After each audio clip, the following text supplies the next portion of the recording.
안녕하세요. 리서치 에이전트 맥입니다. 네, 오늘 저희가 함께 깊이 파고들어 볼 기억은 바로 현대오토에버입니다. 최근 주가가 왜 이렇게 뜨거웠는지부터 시작해서 이 회사가 도대체 어떤 사업을 하는지, 그리고 SDV나 AI 같은 미래 기술들이 어떻게 이 회사의 성장 동력이 되는지, 이렇게 6가지 주제로 차근차근 살펴보겠습니다. 자, 그럼 첫 번째 질문부터 던져보죠. 도대체 최근에 현대오토에버 주가가 왜 이렇게 가파르게 올랐을까요? 시장이 이렇게 뜨겁게 반응한 데에는 크게 2가지의 이유가 있습니다. 하나는 역대급 실적 발표였고요. 다른 하나는 바로 글로벌 AI 최강자 엔비디아와의 협력을 더 강화했다는 소식 때문이었죠. 먼저 숫자부터 보시죠. 2025년 3분기 실적. 이거야말로 시장의 예상을 뛰어넘는 어닝 서프라이즈였습니다. 역대 최대 실적을 달성했는데 특히 영업이익이 작년 같은 기간보다 무려 34.8%나 늘었습니다. 엄청난 성장세죠? 아니 그럼 이 놀라운 실적은 어디서 나온 걸까요? 핵심은 바로 유로법인이었습니다. 현대차 그룹이 유럽에 새로 짓는 전기차나 배터리 공장에 스마트 팩토리, 그러니까 아주 똑똑한 공장을 만들어주는 프로젝트를 대거 수주하면서요.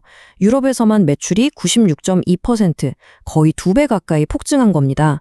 여기에다 차세대 ERP 시스템 구축처럼 마진이 많이 남는 프로젝트 비중까지 늘어나니까 수익성이 확 좋아질 수밖에 없었던 거죠. 그리고 두 번째 결정적인 한 방이 있었죠. 바로 현대차 그룹이 엔비디아랑 손잡고 AI 팩토리를 짓는다는 발표였습니다. 그것도 엔비디아의 최신 칩, 블랙을 기반으로 만든다고 하니까 시장의 기대감이 정말 폭발했습니다. 그룹의 소프트웨어 심장 역할을 하는 현대오토에버가 이 프로젝트의 최대 수혜자가 될 거라는 분석이 나오면서 주가가 하루 만에 26% 넘게 급등하는 모습을 보여줬습니다. 자, 그럼 현대오토에버가 정확히 어떤 사업으로 돈을 버는지 그 비즈니스 모델을 한번 제대로 들여다볼까요? 매출 구조를 보면요, 크게 세 덩어리로 나눌 수 있습니다. 첫 번째는 ITO, 그러니까 그룹사들의 IT 시스템을 운영하고 관리해주는 IT 아웃소싱 사업이 약 41% 정도로 가장 크고요. 두 번째는 SI, 즉 시스템 통합 사업인데 스마트 팩토리 같은 걸 구축해주는 거죠. 이게 한 40% 정도 됩니다. 그리고 마지막으로 약 19%를 차지하는 차량용 소프트웨어. 바로 이 부분이 이 회사의 미래 성장성을 보여주는 아주 중요한 영역입니다. 이걸 좀 더 쉽게 풀어서 설명해 볼게요. ITO는 현대차 그룹이라는 안정적인 고객을 바탕으로 꾸준히 현금을 창출하는 말하자면 캐시카우 역할을 하고요. SI는 스마트 팩토리처럼 규모가 크고 부가가치가 높은 프로젝트를 담당합니다. 그리고 차량용 소프트웨어는요, 앞으로 나올 자동차들의 두뇌, 즉 핵심 운영체제를 만드는 이 회사의 미래를 책임질 심장이라고 할 수 있겠습니다. 자, 그럼 이제 본격적으로 미래 이야기로 넘어가 보겠습니다. 이 회사의 가장 중요한 성장 동력, 바로 소프트웨어 중심 자동차, SDV입니다. SDV? 말이 좀 어렵죠? 아주 간단하게 생각하시면 됩니다. 우리가 쓰는 스마트폰처럼요, 자동차의 모든 기능이 소프트웨어로 정의되고 무선 업데이트를 통해 계속해서 새로운 기능이 추가되고 성능이 좋아지는 차, 이걸 바로 SDV라고 부릅니다. 바퀴 달린 스마트폰이라고 생각하면 이해가 쉽죠? 여기서 현대오토에버가 하는 역할이 정말 결정적입니다. 바로 모빌진이라는 자동차용 소프트웨어 플랫폼을 만들기 때문인데요. 이게 뭐냐면 사실상 자동차의 운영체제, 즉 OS입니다. 우리가 쓰는 컴퓨터에 윈도우가 깔려 있는 것처럼요. 제네시스 G00이나 기아 EV9에 탑재된 레벨 3 자율주행 기능도 바로 이 모빌진이라는 OS가 있기 때문에 가능한 겁니다. 현대오토에버의 미래는 자동차에만 국한되지 않습니다. 이 회사의 잠재력은 AI, 로봇, 그리고 사이버 보안이라는 이 3가지 핵심 영역으로 쭉쭉 뻗어나가고 있습니다. 미래를 향한 전략도 아주 체계적으로 짜여 있습니다. 먼저 1단계로 AI 팩토리나 로보틱스에 투자해서 기술 기반을 단단히 다지고 2단계로 이걸 활용해서 사업 영역을 본격적으로 확장합니다. 그리고 3단계에선 그룹에 딱 맞는 자체 AI를 개발하고요. 마지막 4단계에선 강화되는 사이버 보안 규제까지도 새로운 사업 기회로 만들어버리는 아주 큰 그림을 그리고 있는 거죠. 좀 더 구체적인 예를 들어볼까요? 앞서 말씀드린 엔비디아와의 AI 팩토리 구축이 대표적이고요. 로봇 분야에서는 보스턴 다이내믹스 로봇의 국내 유통이나 서비스 사업까지 맡게 될 예정입니다. 또 사이버 보안 분야에서는 유럽연합의 새로운 법규를 기회로 삼아서 자동차뿐만 아니라 건설 기계 같은 새로운 시장으로까지 사업을 확장하고 있습니다. 정말 다각도로 움직이고 있죠. 와, 들어보면 정말 장밋빛 미래가 그려지는데요.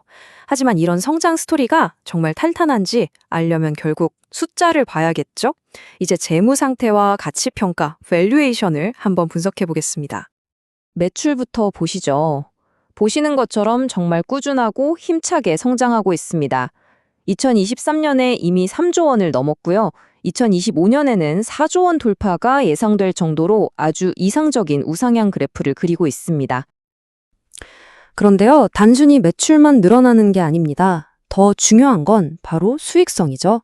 회사가 얼마나 장사를 잘하고 있느냐는 건데 영업이익률이 꾸준히 개선되고 있는 걸 볼 수 있습니다. 이건 고부가가치 사업인 소프트웨어 중심의 사업 구조가 자리를 잘 잡아가고 있다는 아주 긍정적인 신호입니다. 재무적으로 딱 3가지만 기억하시면 좋겠습니다. 첫째, 2021년에 3개 회사가 합병한 이후에 시너지 효과가 제대로 나고 있다는 점. 둘째, ROE, 즉 자기자본 이익률이 10%를 넘어서면서 꾸준히 오르고 있다는 것. 이건 회사가 주주들의 돈으로 얼마나 효율적으로 돈을 벌고 있는지를 보여주는 지표거든요. 마지막으로 현재 주가에는 이런 미래 성장에 대한 기대감이 상당히 많이 반영되어 있다는 점도 꼭 기억해야 합니다. 자, 그럼 지금까지의 내용을 모두 종합해서 현대오토에버를 어떻게 바라봐야 할지 균형 잡힌 시각으로 한번 정리해 보겠습니다. 긍정적인 면을 보자면 뭐니 해도 현대차 그룹이라는 캡티브 마켓, 즉 안정적인 내부 시장을 가지고 있다는 게 가장 큰 강점이죠. 그리고 SDV, AI, 로봇 같은 미래 성장 산업의 한가운데 위치해 있다는 점도 매력적입니다. 반면에 바로 그 그룹 의존도가 양날의 검이 될 수도 있고요. 또 앞서 말씀드린 것처럼 현재 주가가 높은 편이라 만약 기대만큼 성과가 나오지 않을 경우엔 부담이 될 수 있다는 점은 리스크 요인입니다. 결국 이 모든 것은 하나의 질문으로 귀결됩니다. 앞으로 현대차 그룹이 자동차 회사를 넘어 거대한 미래 모빌리티 기업으로 진화해 나갈 텐데요. 과연 그 과정에서 현대오토에버가 모든 것을 컨트롤하는 중추신경계, 즉 핵심 두뇌 역할을 해낼 수 있을까요? 마지막으로 꼭 말씀드릴 점이 있습니다. 오늘 전해드린 내용은 어디까지나 정보 제공을 위한 것이며 특정 종목을 추천하거나 투자를 권유하는 것이 절대 아님을 분명히 밝힙니다. 모든 투자의 최종적인 결정과 그에 따른 책임은 투자자 본인에게 있다는 점 꼭 기억해 주시기 바랍니다.